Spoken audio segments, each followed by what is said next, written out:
अंबिकापुर में रहता हूँ। अभी चूँकि देखा गया है कि जैसे मौसम चेंज हो रहा है, अभी कुछ दिन पहले गर्मी था, फिर अचानक से बारिश शुरू हो गया, तो अभी कई लक्षण बच्चों में देखे गए हैं। एक तो रहता है कि अचानक से उनको सर्दी खांसी शुरू हो जाता है, दूसरा रहता है कि उल्टी दस्त, बच्चे जो धूप में खेल रहे हैं, डिहाइड्रेशन वगैरह होता है तो उनमें शरीर में पानी की कमी होती है। तीसरा जो देखा गया है कि जो वायरल फीवर वगैरह होता है उसमें generally hand, foot and mouth disease, बच्चों के जो पाम हैं, सोल हैं और ओरल कैविटी, उसमें लाल लाल चकते चकते दाने बन जाते हैं। ये सभी वायरल इन्फेक्शन के लक्षण होते हैं। तो इसमें हम लोग को बस जो सिम्टम्स है उसके हिसाब से ही अपने को मैनेजमेंट करना है। जैसे मान लीजिए कि सर्दी खांसी का है तो उसको सिम्टोमेटिक घर में और किसी को है तो उससे थोड़ा दूरी बना के रखें। और जैसे सर्दी खांसी का हुआ तो उसका जनरल मेडिसिन लेना है, बुखार का हुआ तो बुखार का 3 टाइम दवाई लेना है और साथ में पानी अच्छे से बच्चे को पिलाना है। एक तो ये सर्दी खांसी का हुआ। दूसरा रहता है दस्त का। जनरली देखा गया है कि पहले उल्टी शुरू होता है या पहले दस्त होता है, फिर बाद में दोनों एक साथ हो जाता है।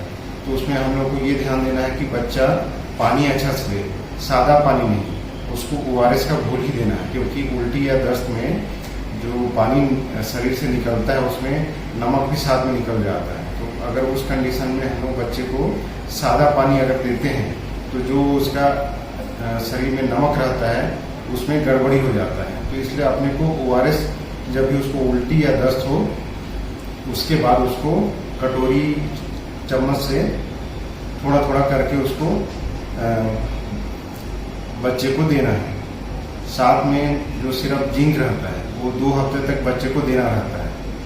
और कोशिश करेंगे कि इस बीच बच्चे को ज़्यादा तेल वाला, मिर्ची मसाला और बाहर का जो फूड आइटम रहता है ये सब ना दें, उसको हल्का चीज दें। जैसे चावल हो गया, दाल हो गया, दलिया वगैरह हो गया, खिचड़ी वगैरह हो गया, ये सब उसको देना है। और कोशिश करें कि बच्चे को अंदर ही, उस बीच बच्चे बाहर का ट्रेवल वगैरह ना करें, क्योंकि उस कंडीशन में बच्चे का सेहत और खराब हो सकता है। और तीसरा जो है हैंड, फुट, माउथ डिसीज होता है, उसमें क्या होता है कि पाम, सोल और जो ओरल कैविटी होता है उसमें लाल लाल चकता हो जाता है। तो इसमें देखा गया है कि एक बच्चे को हुआ उसके बाद दूसरे बच्चे को फैल जाता है घर में। ये जनरली जैसे चिकन पॉक्स होता है, एक को होता है, फिर उसके बाद अगर दूसरे बच्चे का इम्यूनिटी ठीक ठाक नहीं रहता है तो उसको भी फैलने का चांस रहता है। इसमें बस अपने को सिम्टोमेटिक देना है। उसमें जनरली क्या होता है, दर्द होता है और साथ में खुजली होता है। तो हम लोग को प्लेन जो पैरासीटामोल होता है उसको दिन में 2 या 3 बार, और जो एंटीहिस्टामिनिक रहता है सेट्रिजिन या लियोसेट्रिजिन है, रात में 1 बार। और जहाँ उसको खुजली होता है वहाँ उसमें अपने को या तो ग्लिसरीन लगाना है या वेस्लिन लगा के अच्छा से उस एरिया को मॉइस्चराइज रखें।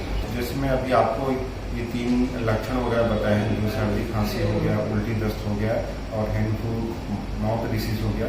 अगर इस टाइप का अगर कुछ लक्षण वगैरह आते हैं तो आप अपने नज़दीक जो भी शिशु रोग विशेषज्ञ हैं उससे जाके कंसल्ट करें और उसका सही ढंग से इलाज कराएं, क्योंकि जितना जल्दी आप बच्चे को ला के उसका इलाज करेंगे उतना जल्दी ये लक्षण वगैरह ठीक होगा और बच्चा स्वस्थ होना हो जाएगा। धन्यवाद सर।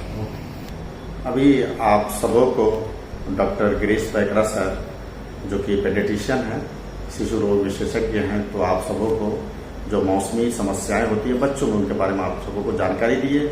और सर को मेरे तरफ से बहुत बहुत शुक्रिया, और आप सब भी मेरे ब्लॉग में बने रहे उसके लिए बहुत बहुत शुक्रिया। धन्यवाद। जय हिंद, जय भारत।